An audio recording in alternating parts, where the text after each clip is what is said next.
Kolhapur church council प्रस्तुत आत्मजागर या कार्यक्रमामध्ये मी आपलं स्वागत करतो.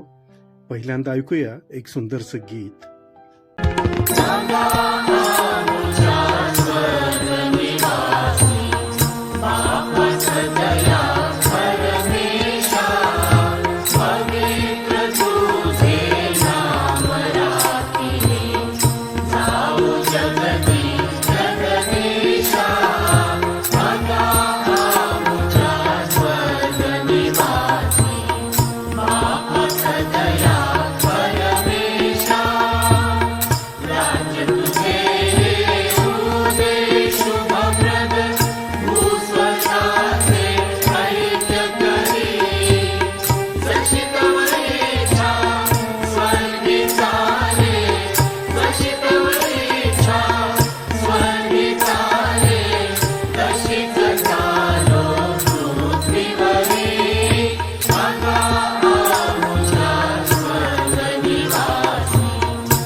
सर्वांना ख्रिस्तात सलाम. कोल्हापूर चर्च काउन्सिल प्रस्तुत आत्मजागर या दैनंदिन मननामध्ये मी मिस्टर रत्नदीप घाटगे आपले सहर्ष स्वागत करतो. आजच्या मननाचा विषय आहे बीज किंवा तृण. आजच्या मननासाठीचा शास्त्रभाग आहे मत्ती शुभवर्तमान याचा 13वा अध्याय 3 ते 8 हे वचन आणि 18 ते 23 ही वचनं. आजचे विशेष वचन आहे 2 तिमित्थ याचा 4था अध्याय आणि 2रं वचन. वचनाची घोषणा कर, सुवेळी अवेळी तयार राहा. सुवार्तेचे प्रयत्न कितीही तीव्रतेने गतिमान केले तरी अपेक्षेनुसार त्याचे प्रतिफळ मिळत नाही. आज आपण अपुऱ्या कापणीची 2 कारणे पाहणार आहोत. आम्ही जे पेरू त्याची कापणी करू. बियाणाची गुणवत्ता आपल्या कापणीचा हंगाम कसा असेल ते ठरवते. बी पेरणाऱ्याचा दाखला देऊन येशू म्हणतो, देवाचे वचन हे बी आहे. लूक शुभवर्तमान याचा 8वा अध्याय 11 वचन. अलीकडच्या काळातील सुवार्तिकांच्या उपदेशाचा स्तर शोचनीय आहे. वचनाच्या प्रसारामध्ये शुद्ध वचनाचा उलगडा न करता कथा सांगणे व स्वतःचा अनुभव सांगणे यावरच अधिक भर दिला आहे. त्यामुळे ऐकणाऱ्यांना आता सुवार्तिक काय सांगणार आहे याचा अंदाज घेऊन संदेशाकडे ते दुर्लक्ष करतात, कल्पित गोष्टींच्याकडे लक्ष देतात. प्रेषित पौलाने तिमित्थ या तरुणाला अशी जबाबदारी देतो की देवाच्या वचनाची घोषणा कर. 2 तिमित्थ याचा 4था अध्याय 2 आणि 4 ही वचन. श्रोत्यांच्या मागणीनुसार वचनाचा संदेश भ्रष्ट आणि सौम्य बनवला जातो. बऱ्याच शहरांमधून जेव्हा संजीवनाच्या सभा घेतल्या जातात तेव्हा सुवार्तिकाच्या ऐवजी लोकांची करमणूक अधिक असते. भौतिक समृद्धीवर विश्वास ठेवणाऱ्या देशांनी आपल्या मंडळातून इसहाकाऐवजी इस्माईलाच्या जास्त प्रमाणात निर्मिती केली आहे. सुवार्तेच्या व्यासपीठावरून शुद्ध सुवार्ता सांगणे अशक्य आहे, कारण पालकांचे लक्ष त्यांच्या स्वतःच्या प्रकल्पावर आणि लोकांच्या पैशांवर अधिक असते. त्यांचे हृदय लोभाला सकवलेले असते. 2 पेत्र याचा 2रा अध्याय 14 आणि 15 वचन.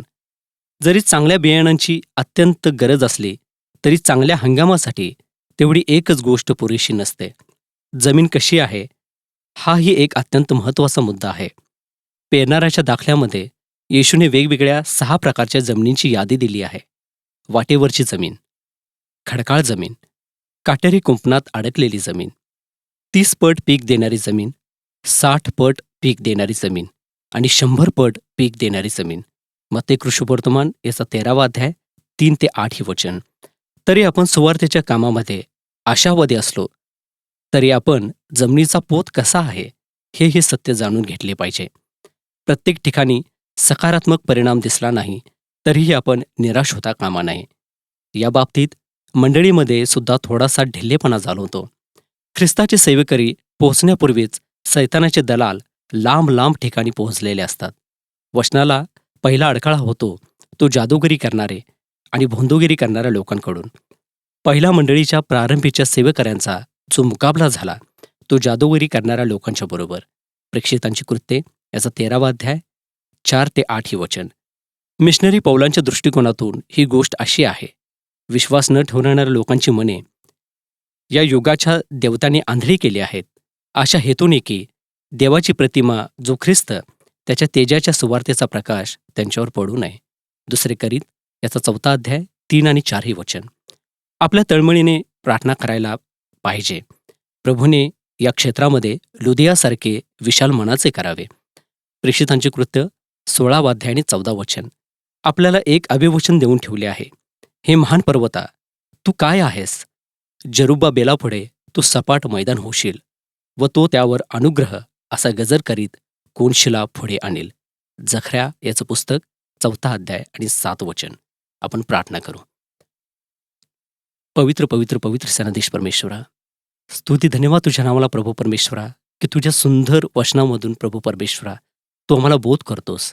तुझ्या दासाकरवी प्रभू परमेश्वरा जे वचन तू आम्हाला देऊ केलेलं आहेस त्याबद्दल आम्ही तुझे आभार मानतो. आणि प्रभू परमेश्वरा ज्याप्रमाणे येशू म्हणतो की अनेक पट आपण पीक दिले पाहिजे, तुम्ही जा आणि माझ्यासाठी कापणी करा. प्रभू परमेश्वरा या वचनातून जो बोध तू आम्हाला दिलेला आहेस त्याबद्दल आम्ही तुझे उपकार मानतो, आभार मानतो. आणि प्रभू परमेश्वरा काम करी म्हणून आम्हीही पुढे जाण्यास तो आम्हा प्रत्येकाचं मन तयार कर. येशूच्या नावाने मागतो म्हणून ऐक बाप्पा. आमेन.